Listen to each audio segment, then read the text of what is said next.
नमस्कार दोस्तों, एक बार पुनः आपका हमारे इस चैनल पे स्वागत है।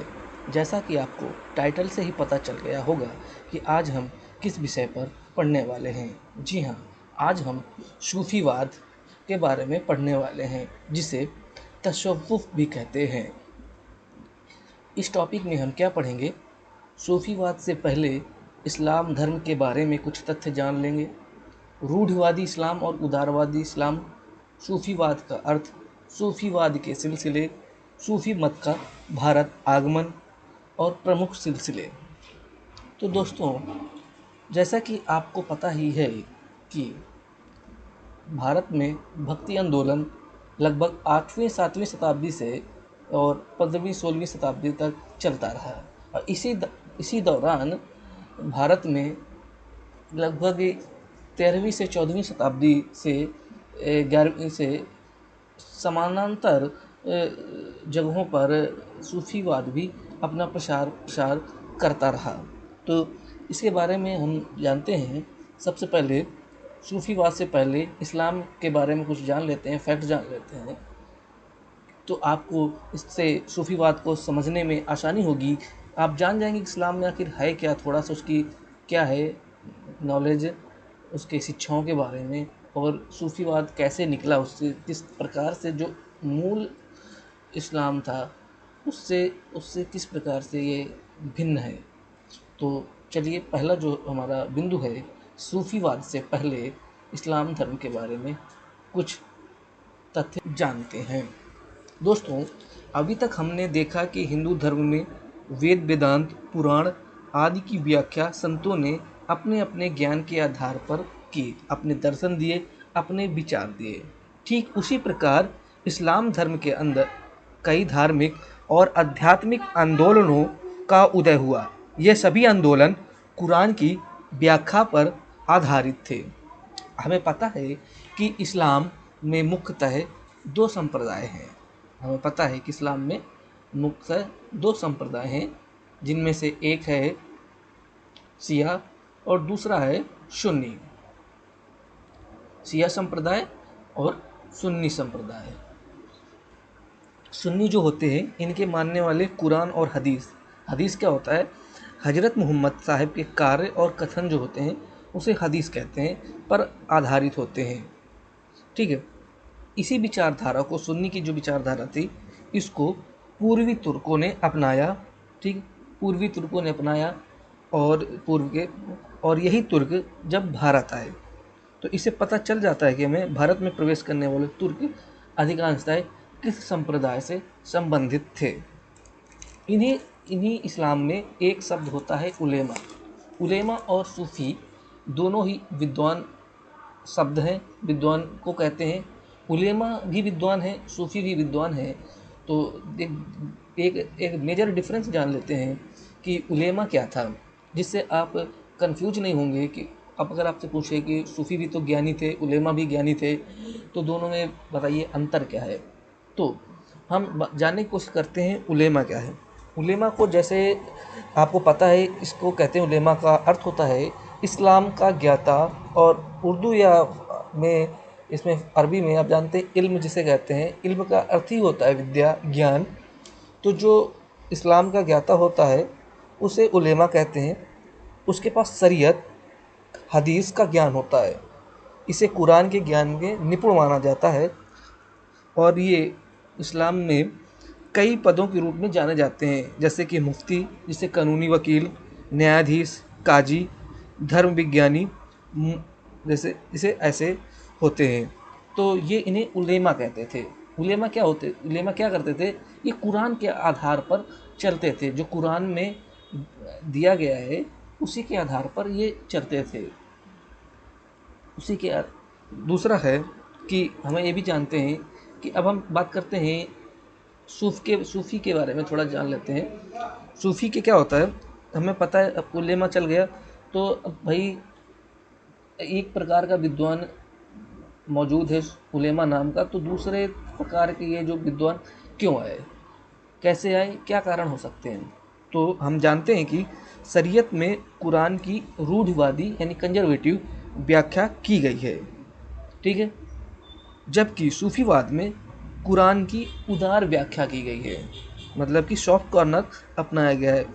सूफीवाद का मानना है कि हक, मतलब हक किसे कहते हैं, ईश्वर को, और खलक, खलक मतलब आत्मा, एक ही है। मतलब कि हक और खलक एक ही है। मतलब कि ये कहीं ना कहीं जो भारत में जो अद्वैतवाद था उससे मिलता जुलता है, जिसमें कहा गया था जीव और ब्रह्म एक है। उसी प्रकार सूफीवाद वालों का मानना था कि हक और खलक एक ही है। चलिए, अब तक हमने जान लिया कि एक थोड़ा सा डिटेल में पढ़ लिया हमने कि किस प्रकार से उलेमा थे और ये सूफी संत थे, वो किस प्रकार से भिन्न थे।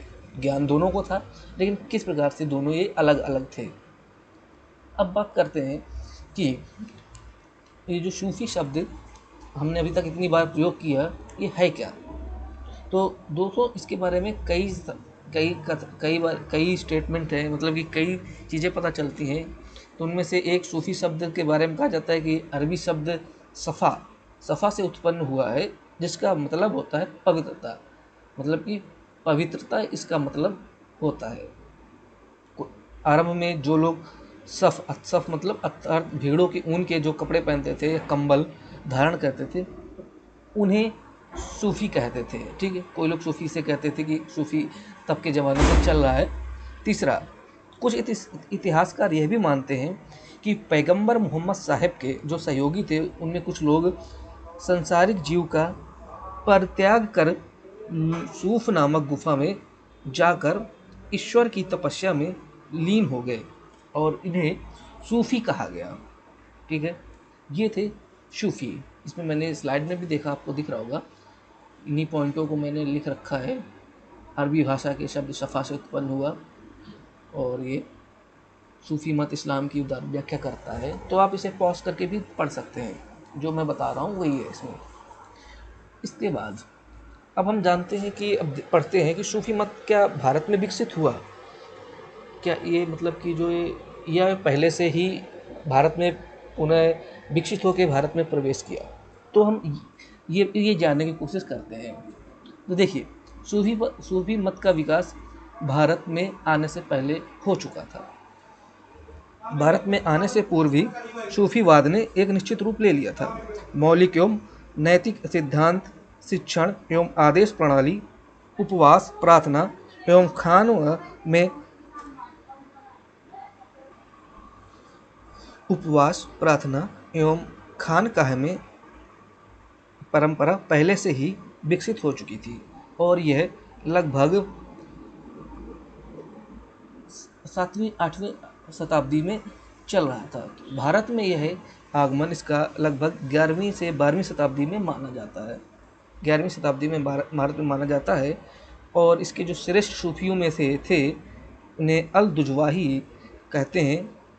वो भारत में जिनका निधन 1089 ईस्वी हुआ था, उन्हें दाता गंज बख्श के रूप में भी जाना जाता है। वो भारत में उनको माना जाता है एक जनक के रूप में सूफियों के। तो प्रारंभ में सूफियों की जो शुरुआत में जो था, जब भारत में आया 11वीं-12वीं शताब्दी में, तो इसके दो प्रमुख केंद्र थे, मुल्तान एवं पंजाब। आपको यहाँ पर मुल्तान एवं पंजाब। बाद में धीरे धीरे करके 13वीं-14वीं शताब्दी तक कश्मीर, बिहार, बंगाल, दक्षिण तक फैल गया। ठीक है, अब तक हमने जान लिया कि भारत में सूफीवाद के बारे में जान लिया कि उसका मेन क्या है। इसके बाद सूफ़ी के बारे में जान लिया, भारत में कैसे आया, और उलेमा और सूफियों में अंतर भी पढ़ लिया। अब हम जानते हैं, पढ़ते हैं सूफीवाद के सिलसिले क्या होता है। हाँ, अब जानते हैं कि ये सिलसिला क्या है, सिलसिले किसे कहते थे। तो सिलसिले का मतलब होता है कि सिलसिला का निर्माण एक सूफी गुरु और उसके अनेक शिष्यों को मिलाकर सिलसिला का निर्माण होता था। सिलसिला को हिंदी में समझें तो एक श्रेणी समझ लीजिए या कोई एक शाखा समझ लीजिए। मतलब कि शाखा, जैसे निर्गुण शाखा, सगुण शाखा है, तो वैसे उर्दू में या इसमें इसको सिलसिला बोलते हैं। तो सूफी मत अनेक सिलसिलों में विभक्त था। सभी सिलसिले जो हैं इनके संस्थापक के नामों पर आधारित थे, जैसे चिश्ती, सुहरावर्दी, कादरी आदि। तो जो मेन जो सूफ़ी के जो दो भाग हैं, अबुल फजल की आइनी अकबरी में लगभग 14 सिलसिलों के बारे में वर्णन है। इन 14 सिलसिलों के बारे में वर्णन है, जिनमें हम कुछ ही पढ़ेंगे जो बहुत ही महत्वपूर्ण है। सूफ़ी सिलसिले में दो दो हैं, बासरा, बेसरा। इन्हीं के अंदर ही अगर ये 14 जो बताए हैं, इन्हीं के अंदर वर्गीकृत हैं, इन्हीं के अंदर उनके आ जाते हैं। बासरा क्या होता है? जो शरा मतलब शरीयत, इस्लामी कानून को मानते थे, और जो उनमें जो कुरान में बताया गया है, नमाज, रोज़ा आदि नियमों का पालन करते थे, उन्हें उस सिलसिले को बासरा सिलसिला कहा गया। और इस जो बासरा सिलसिला से जो संबंधित सिलसिले थे, उनमें चिश्ती, सुहरावर्दी और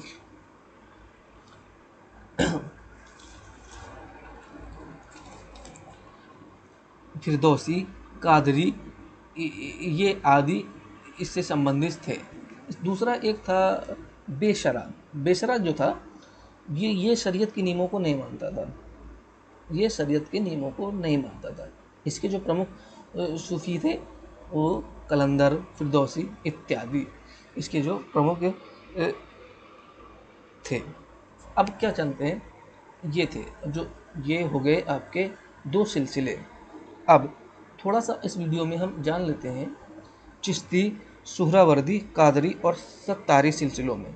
और इस वीडियो में हम थोड़ा इसका कॉन्टेक्स्ट जानेंगे, और इसके अगले वाले वीडियो में हम देखेंगे इनके जो प्रमुख तथ्य हैं, जो ये चिश्तिया है और इनके जो प्रमुख सूफी हैं, इनके बारे में फैक्ट पढ़ेंगे। तो हमें भी एक थोड़ा सा समझ लेते हैं कि ये चिश्ती और सुहरावर्दी, कादरी और सत्तारी आदि ये किस प्रकार से एक थे, ये भिन्न किस प्रकार से थे।